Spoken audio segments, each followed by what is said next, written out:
¿Las conocen? Se llaman matrioshkas. Y aunque todo indica que surgieron en Japón desde hace mucho tiempo, se convirtieron en uno de los juguetes tradicionales rusos. Así es la historia, llena de intercambios y mezclas. El caso es que en Rusia existe una tradición alrededor de estas muñecas. Quien las recibe como regalo tiene la posibilidad de pedir un deseo y cuando este se cumple, sí y solo si en ese momento la puede abrir para encontrar en su interior otra muñeca igualita pero más pequeña, que a su vez le da la posibilidad de pedir un nuevo deseo y cuando este se cumpla, nuevamente podrá abrirla para encontrar otra muñeca y nuevamente podrá pedir otro deseo y así sucesivamente, hasta llegar a la muñeca más pequeña. Está chida la tradición, ¿verdad? Bueno, lamento ser yo quien la acabe con las historias bonitas, pero ya que hablamos de los rusos se me ocurre pensar en algo. La catástrofe nuclear en Chernóbil fue como una enorme matrioshka, pero en versión triste. Dentro de esta conmovedora historia hay otras historias que a su vez albergan a otras historias, la cual a su vez contienen otras historias. ¿Y saben qué? Todas son iguales de terribles, pero con muchas enseñanzas para la humanidad. Por eso debemos revisarlas. Ya sabes que somos seres sociales construidos de historia. Digámoslo así, después de Chernóbil, el mundo cambió radicalmente. En verdad, no te imaginas cuánto. Piensa, ¿a qué te suena la palabra nuclear y radiación? Seguro que te causan un poco de miedo, ¿verdad? ¿Y la palabra socialismo? ¿Te has preguntado por qué en ciertos contextos como en la política esta palabra puede llegar a ser hasta un insulto? Hoy hablaremos un poco sobre el accidente nuclear en Chernóbil bajo el contexto de la llamada Guerra Fría. Aquella batalla ideológica, cultural, política y económica entre Estados Unidos y la Unión Soviética, que se libró en todo el globo terráqueo y que llegó hasta el mismísimo espacio. Fue la lucha entre dos formas de interpretar y organizar el mundo, el capitalismo y el socialismo. Yo soy Margot Cortázar y este es tu programa Conciencia Histórica. El pasado no ha pasado, conéctate. Comencemos con la primera historia de este programa en formato de matrioshka. Primero tu opinión, tu perspectiva. Si pudieras elegir, ¿bajo qué sistema te hubiera gustado vivir y por qué? ¿El capitalismo o el socialismo? Yo creo que ambos tienen como sus ventajas y desventajas, pero yo creo que el capitalismo, porque pues yo por ejemplo ahorita me estoy como superando, ¿no? Para poder llegar lejos en un futuro y poder ser alguien grande, ¿no? Y pues en el socialismo como que te manejan mucho como la igualdad, entonces no se nota ahí como que tanto, como no dejan como que las personas crezcan. Entonces yo creo que, para mí yo creo que el capitalismo, porque sí siento que podría superarme más para llegar a ser alguien mucho mejor en un futuro y no como quedarme estancado como en un solo lugar. ¿Por qué crees que los países socialistas cambiaron de sistema? Por la disolución de los socialistas soviéticos y pues que gracias a las revoluciones en Europa, me parece fue oriental, buscaban un cambio para la necesidad de producir más capital, o sea, más dinero. ¿Cuál crees que sea el futuro del capitalismo?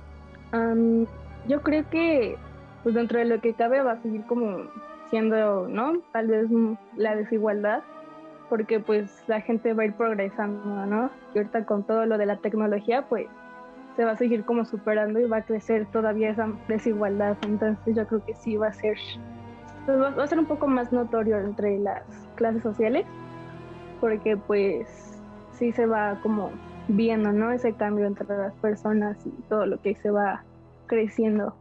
Tenía el cuerpo entero deshecho. Todo él era una llaga sanguinolenta. En el hospital, los últimos 2 días. Le levantaba la mano y el hueso se le movía. Le bailaba. Se le había separado de la carne. Le salían por la boca pedacitos de pulmón, de hígado. Se ahogaba con sus propias vísceras. Me envolvía la mano con una gasa y la introducía en su boca para sacarle todo aquello de dentro. Lo colocaron en el ataúd descalzo, ante mis ojos, vestido de gala. Lo metieron en una bolsa de plástico y la ataron. Y ya en la bolsa Lo colocaron dentro del ataúd. El ataúd también envuelto en otra bolsa. Un celofán transparente pero grueso, como un mantel. Y todo eso lo metieron en un féretro de zinc. Apenas lograron meterlo dentro. Vinieron todos, sus padres, los míos. Compramos pañuelos negros en Moscú. Nos recibió la comisión extraordinaria. A todos les decían lo mismo. Que no podemos entregaros los cuerpos de vuestros maridos. No podemos daros a vuestros hijos. Son muy radioactivos y serán enterrados en un cementerio de Moscú de una manera especial. En unos féretros de zinc soldados bajo unas planchas de hormigón. Deben ustedes firmarnos estos documentos. Necesitamos su consentimiento.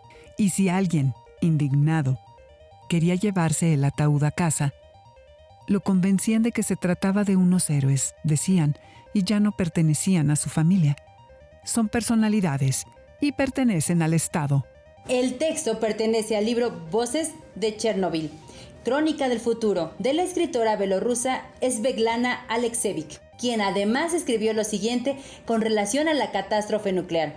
Ha cambiado todo, todo menos nosotros. Cuesta trabajo creer que algo como lo que acabamos de escuchar se originó en este sitio, donde hoy en día la naturaleza se adapta y se expande. ¿Quién diría que en esos paisajes hay algo que se convirtió en un enemigo invisible que puede causar peligrosas enfermedades? ¿Quién diría que el agua, los alimentos y frutos de esa tierra son una amenaza de muerte? ¿Quién diría que ese espacio es un terreno vedado porque ahí se liberó la mayor cantidad de radiación nuclear de manera no intencional en la historia de la humanidad? Es difícil de imaginarlo, pero para eso está la ciencia, la historia y la literatura. Precisamente, el libro de Alexievich es un claro ejemplo de cómo la literatura, en este caso la novela de no ficción, puede ser una fuente de información para la historia.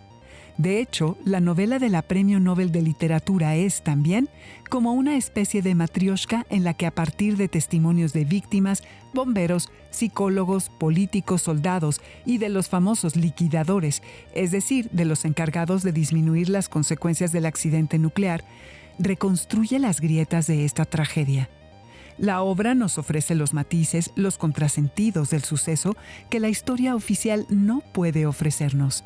De allí la importancia de acudir a varias fuentes para tener una mejor construcción histórica.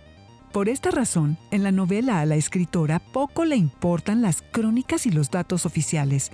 A ella le interesan los testimonios de aquellos que sufrieron el fenómeno en carne propia. Los desplazados, los que perdieron sus hogares, aquellos que vieron a sus familiares morir o quienes padecieron enfermedades por las altas dosis de radiación. Durante más de 10 años la escritora levantó acta de testimonios de más de 500 personas para hacer la crónica etérea de un mundo que, literalmente, desapareció. Por cierto, recientemente volvió a ser invocado en una exitosa serie de televisión llamada Chernobyl, inspirada en la novela de Alexievich. Seguro que has oído hablar de ella. ¿Por qué ahora se vuelve a hablar de Chernobyl? ¿Por qué la relación entre Estados Unidos y Rusia vuelve a tensarse? ¿Será que el pasado no ha pasado? Recordemos.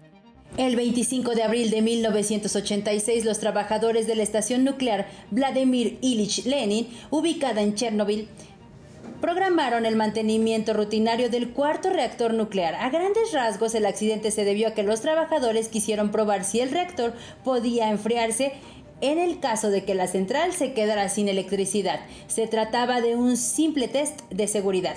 Sin embargo, durante la prueba, los trabajadores rompieron varios protocolos. Y entonces sucedió una terrible reacción en cadena que terminó con el reactor expuesto y liberando material radiactivo a la atmósfera. Se calcula que 500 veces más que la bomba nuclear lanzada en Hiroshima. ¿Te imaginas lo que es eso? Pero la desastrosa reacción en cadena al interior de la central nuclear no fue la única. Las autoridades no supieron gestionar de forma correcta el accidente. Entre otras cosas, mandaron a bomberos sin el equipo adecuado para contener la explosión. Ocuparon estrategias que en lugar de sofocar, avivaron el fuego y, sobre todo, no evacuaron inmediatamente a las personas de las ciudades cercanas, entre ellas las que vivían en la ciudad del Pripyat, la cual fue construida en los años 70 específicamente para darle un hogar a los trabajadores de la central nuclear. Además, las autoridades soviéticas no avisaron a los países vecinos sobre el accidente, pues en ese momento la Unión Soviética libraba una batalla con Estados Unidos y no quería que su imagen quedara manchada por la contingencia nuclear. El aire provocó que la radiación se expandiera por buena parte de Europa y el mundo. Gracias a la televisión, toda la atención estuvo centrada en la Unión Soviética. Chernobyl fue un hecho inédito en la historia del cual aún se debaten sus verdaderas consecuencias y alcances. Aunque no hay consenso al respecto entre los especialistas, se habla de un total de 200,000 personas desplazadas de sus hogares, de 150,000 kilómetros cuadrados de Bielorrusia, Rusia y Ucrania contaminados, de unos 6,000 niños y adolescentes que desarrollaron cáncer y de otras 9,000 personas más que podrían desarrollarlo en los siguientes años. Todas estas cifras se potencian cuando se habla de los liquidadores, aquellas 600,000 personas que trabajaron para evitar que la catástrofe fuera mayor y que se expusieron a altas dosis de radiación. No se sabe con exactitud cuántas de ellas pudieron o podrán desarrollar enfermedades. Tampoco se sabe cuándo la zona podrá ser habitada nuevamente, sin riesgos de salud para los humanos. Pero una cosa es segura: pasarán muchísimos años para que esto suceda. Para solucionar el accidente nuclear, las autoridades soviéticas mandaron a construir a marchas forzadas un enorme sarcófago, bajo el cual quedó enterrado el reactor número 4 de la central nuclear de Chernóbil. Pero también, de forma metafórica, debajo de ese sarcófago quedó sepultado el proyecto socialista de la Unión Soviética. Pues a partir del accidente se comenzó a cuestionar severamente el papel de la URSS como potencia mundial. Significó la pérdida de la Guerra Fría. El reactor accidentado era exclusivamente de construcción soviética. ¿Fue mal diseñado o no tenía que emplearse para fines de producción de energía eléctrica? ¿La Unión Soviética tenía la capacidad para el desarrollo de la energía nuclear? ¿Por qué las autoridades soviéticas se tardaron tanto en reaccionar?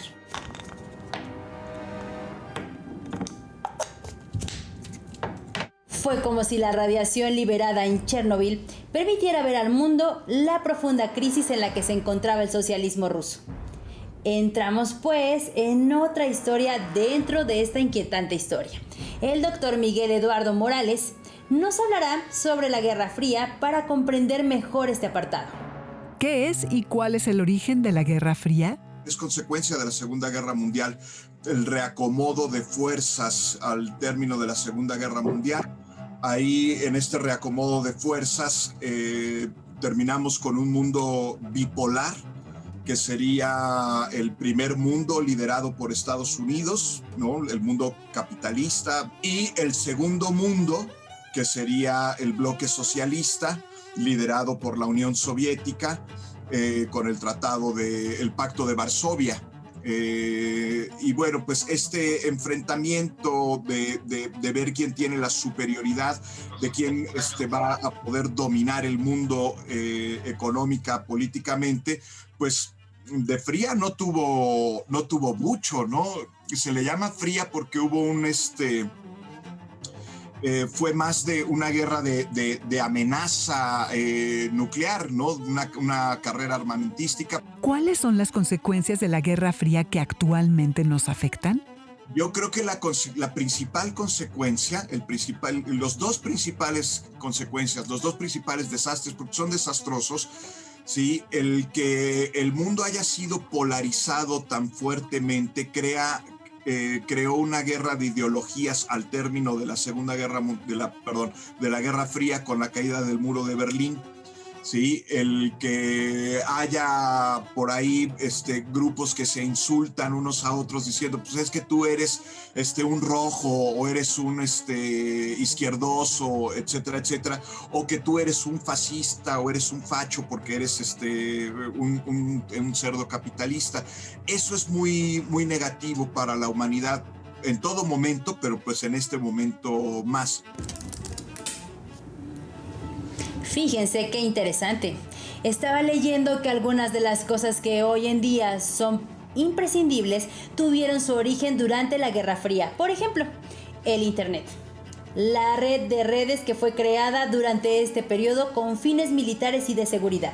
La leyenda urbana dice que Estados Unidos temía que ataques nucleares o de sabotaje a su suministro eléctrico y por ello desarrolló Internet, para estar siempre comunicados mediante una red.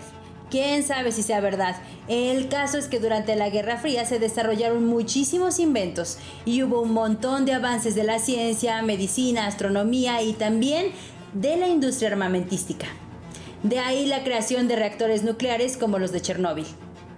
La batalla entre Estados Unidos y la Unión Soviética por expandir su dominio e ideología en el mundo fue brutal y sumamente compleja.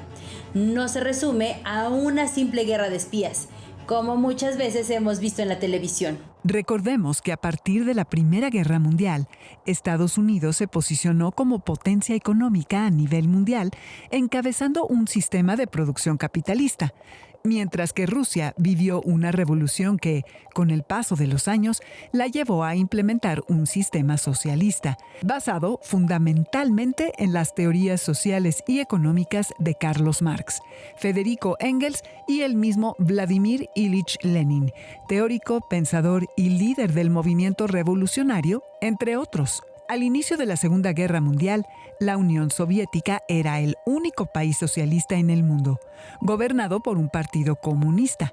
Sin embargo, cuando este conflicto terminó, el modelo político socialista comenzó a extenderse en gran parte de los países de Europa Oriental y Central, así como en China. En las décadas siguientes, el régimen socialista se implementó en otros países de diferentes continentes, como Corea del Norte, Vietnam y Cuba, entre muchas otras naciones que adaptaron el sistema comunista a sus realidades. De hecho, se calcula que entre los años de 1945 y 1970, los regímenes socialistas dirigieron al menos a una tercera parte de la población mundial. De tal manera que el mundo, después de las guerras mundiales, no dejó de estar polarizado y enfrentado. La llamada Guerra Fría, a diferencia de los conflictos bélicos que le precedieron, evitó tener batallas en los respectivos territorios de las potencias hegemónicas. Estos se trasladaron a otros países, casi siempre ubicados en regiones de importancia geoestratégica, ya sea militar o de mercado o de recursos. Así, para asegurar su hegemonía, influencia y la continuidad de un sistema, ambos países tuvieron injerencia política, militar y económica en conflictos armados alrededor del mundo. Entre los más conocidos están Alemania con el Muro de Berlín y la Guerra de Vietnam. Pero la Guerra Fría iba más allá de los enfrentamientos armados. Estados Unidos y la Unión Soviética estaban empeñados en demostrar que sus ideologías y sistemas de producción eran los mejores. De esta forma, todo se convirtió en una encarnizada competencia impulsada siempre por fuertes campañas de comunicación y publicidad. Las competencias deportivas, la cultura, los avances científicos y la conquista del espacio fueron los principales puntos de interés de la contienda. Por ejemplo, si los rusos ponían en órbita un satélite o enviaban a una perrita al espacio, los estadounidenses querían superarlos y hacer algo insólito para la época, como enviar a los primeros hombres a la Luna. En este contexto, el desarrollo de la energía nuclear y sus múltiples aplicaciones era vital para ambos países. A pesar de la experiencia destructora de la bomba nuclear en Japón, este tipo de energía representaba el futuro. Toda guerra conlleva un desgaste y para la Unión Soviética y su modelo de gobierno las consecuencias de la Guerra Fría fueron enormes. Como habían dedicado muchísimo dinero a la carrera espacial, a la generación de energía y a la industria armamentística, descuidaron sectores importantes como la agricultura y la producción de bienes de consumo, lo que derivó en severas carestías entre la población. La situación se agravó aún más por el despilfarro de los recursos controlados por el Estado y su excesiva administración centralista. Todo, absolutamente todo, pasaba por la burocracia del Estado, situación que se prestaba para malos manejos. Además, la imagen de la Unión Soviética comenzó a desgastarse en el mundo, sobre todo en los países donde había tenido influencia, como Polonia, donde surgieron movimientos en contra del régimen. de tal manera que la Unión Soviética y el comunismo se habían convertido en una bomba de tiempo, la cual estalló precisamente en Chernóbil. El accidente nuclear en Chernóbil, como lo dijo en 2006 Mikhail Gorbachev, fue el fin de la URSS. En ese accidente y la posterior gestión de la catástrofe se manifestaron todos los males de un sistema político, social y económico que había agotado sus posibilidades. ¿Cuáles fueron los principales elementos que provocaron la caída del socialismo soviético?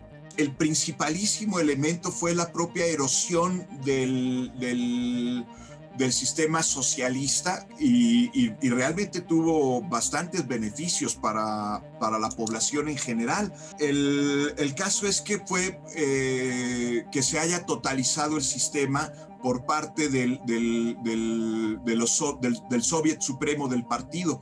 Eso causó mucha corrupción. Una élite del partido controlando la economía, beneficiándose de un sistema capitalista estatalizado y el resto reprimido. ¿Qué es la perestroika y glasnost? Gorbachev intenta la perestroika, que es una reestructuración económica. No intentaba modificar el sistema socialista hacia el libre mercado, ¿sí? Pero sí intentaba reestructurar el sistema socialista, no una reforma, una reestructura del sistema socialista en el sentido de liberarlo del propio partido, de la corrupción del propio partido, ¿no? De que se habían apoderado un grupo de vivales del socialismo, ¿no? De los soviets, ¿no? De las asambleas. Y el glasnost es una política de transparencia. Se dice en los libros de historia que le salió el tiro por la culata a Gorbachev porque la política de transparencia pues empezó a transparentar los errores del partido. En un principio Gorbachev quería transparentar esa corrupción, sí, pues para que funcionara la perestroika, pero eso terminó por desilusionar a una parte de la población. ¿Qué papel jugó el accidente nuclear de Chernobyl en el cambio de régimen en la Unión Soviética? En un primer momento podríamos decir que el papel fue pequeño, aunque empezó a evidenciar pues que el sistema no era perfecto. Que el partido no era perfecto, que la tecnología, ¿no? la industria, la economía soviética no era la maravilla que se suponía que tenía que ser. Ningún sistema lo va a hacer, ¿no? La tecnología, la economía, las sociedades avanzamos por ensayo y error, reconociendo los errores y transformándolos.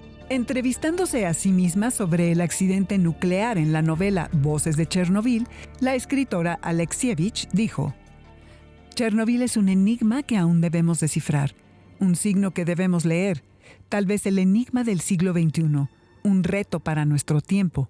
La noche del 26 de abril realizamos un salto hacia una nueva realidad, y esta ha resultado estar por encima no solo de nuestro saber, sino también de nuestra imaginación. Pareciera que se rompió el hilo del tiempo. Hoy, a 35 años de distancia de Chernóbil, parece que esa puerta se comienza a abrir. Debatimos sobre el mundo que construimos y lo que heredamos de la Guerra Fría. ¿Cuáles son las ventajas y desventajas del uso de la energía nuclear para la humanidad y para el planeta? Desde el plano político, económico y social, debatimos acerca de la necesidad de tener un mundo más justo y equitativo del que actualmente tenemos. Es cierto que el socialismo, tal como lo conoció la humanidad, no fue la solución para esto. Tal vez, como dicen muchos teóricos, el socialismo soviético no fue otra cosa más que un capitalismo de Estado con sus mismos vicios y problemas. ¿No te sorprende cómo se parecen? Ojalá que la imaginación se abra hacia otras posibilidades, a otras alternativas de vivir con mayor justicia y equidad, más allá del socialismo y el capitalismo. Dicen que las matrioshkas conceden deseos, ¿no? Yo soy Margot Cortázar y te invito a que estemos en contacto a través de nuestras redes sociales. Hagamos conciencia histórica y participa en Jóvenes en TV, en este espacio de reflexión y construcción de conocimiento. Hasta la próxima.